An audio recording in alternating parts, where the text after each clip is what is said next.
Hello everyone, in this video we are going to learn about the chapter electronic devices, and this is the first part of the chapter. So first of all, what is electronics?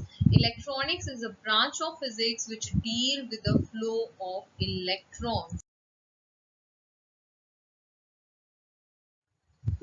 So we can classify metals, semiconductors and insulators on the basis of their conductivity.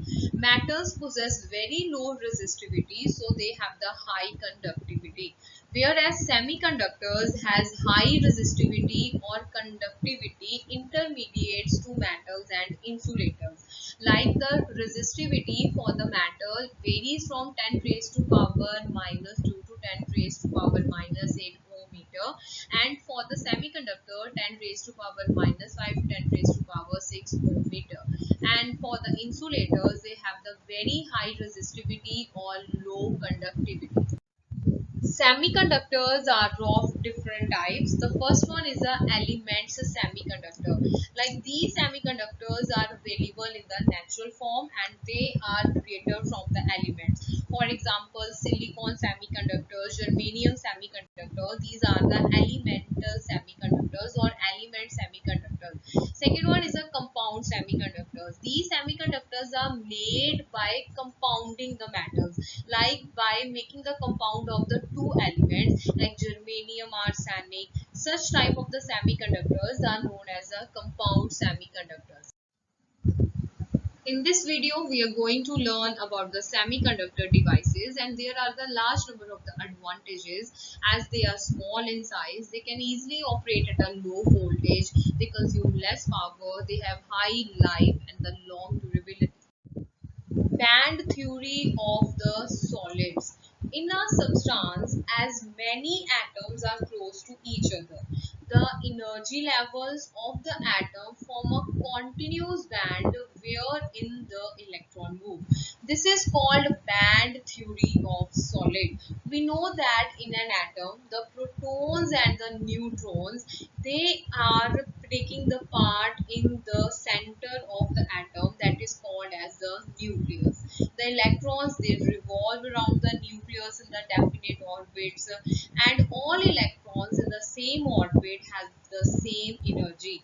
The electrons in the innermost orbit, which are completely filled, they have the complete valence electrons, whereas the electrons in the outermost orbit, which do not completely fill that shell, are called conduction electrons.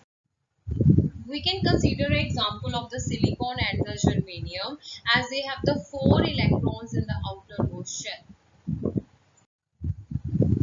So now we can classify conductors, insulators and semiconductors on the basis of the conduction band. So depending upon the respective position of the valence band and the conduction band, first of all we are going to study about the conductors. The conduction band and the valence band partially overlap each other, and there is no forbidden energy gap or no any energy gap in between them. The electrons from the valence band can easily move to the conduction band, and hence large number of electrons are available in the conduction band. So for such kind of the materials, their resistance is low and conductivity is high. For insulators, we can see that a large energy gap exists between the valence band and the conduction band. The energy gap is so high that the electrons from the valence band cannot move to the conduction band. So there is no electron in the conduction band, so electrical conductivity is not possible. Now for the semiconductors, we can say there is a finite but a small energy gap exists between the valence band and conduction band. At room temperature, some of the electrons acquire energy and then they go to the conduction band, and hence they have some little bit conductivity but not more than the conductors. Hence at a higher temperature, they show the high conductivity as more number of the electrons can move, but their conductivity always lie between the conductors and the insulators. Their resistance is also not high as the insulator, so they lies as the intermediate between the conductors and insulators.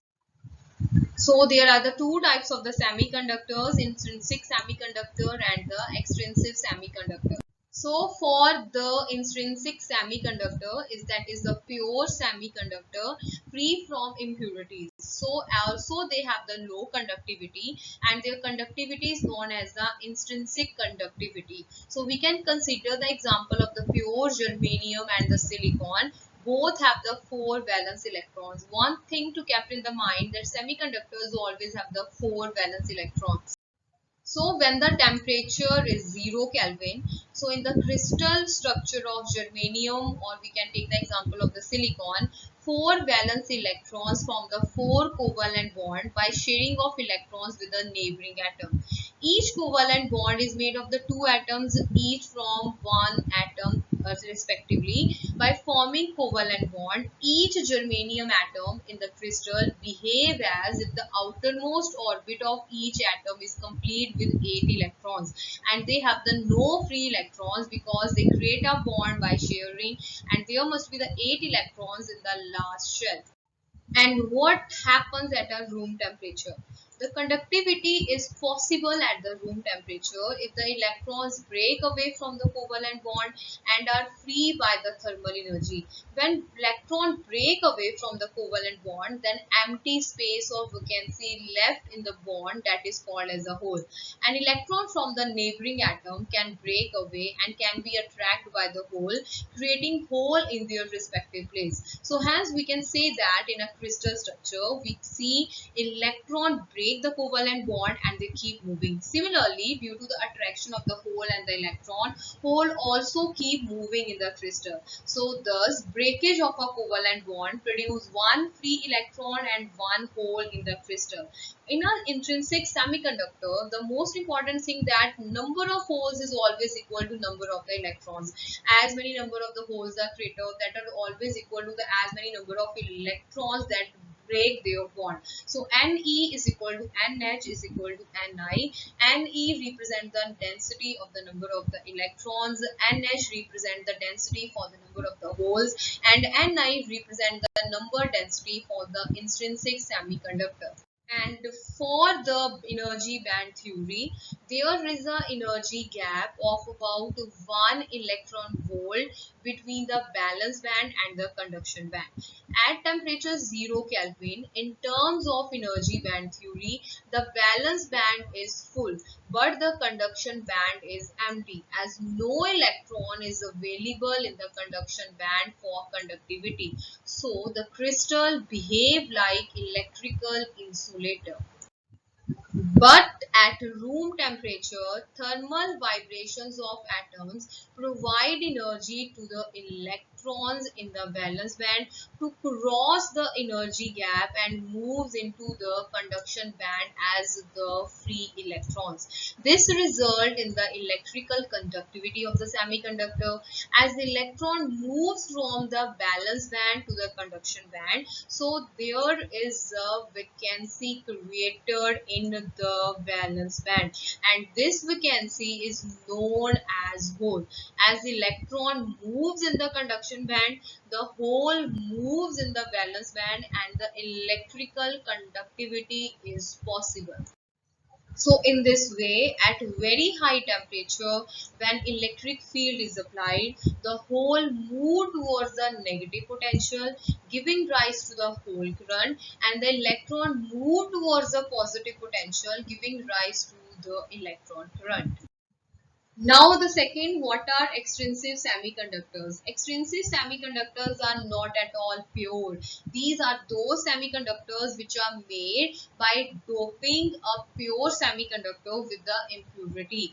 They are of the two types, N-type and P-type. In N-type semiconductor, the electrons are the majority carriers while the holes are the minority carriers. Whereas in P-type semiconductor, the holes are the majority carriers while the electrons are the minority carriers. Thank you for watching. Take care. Have a good day.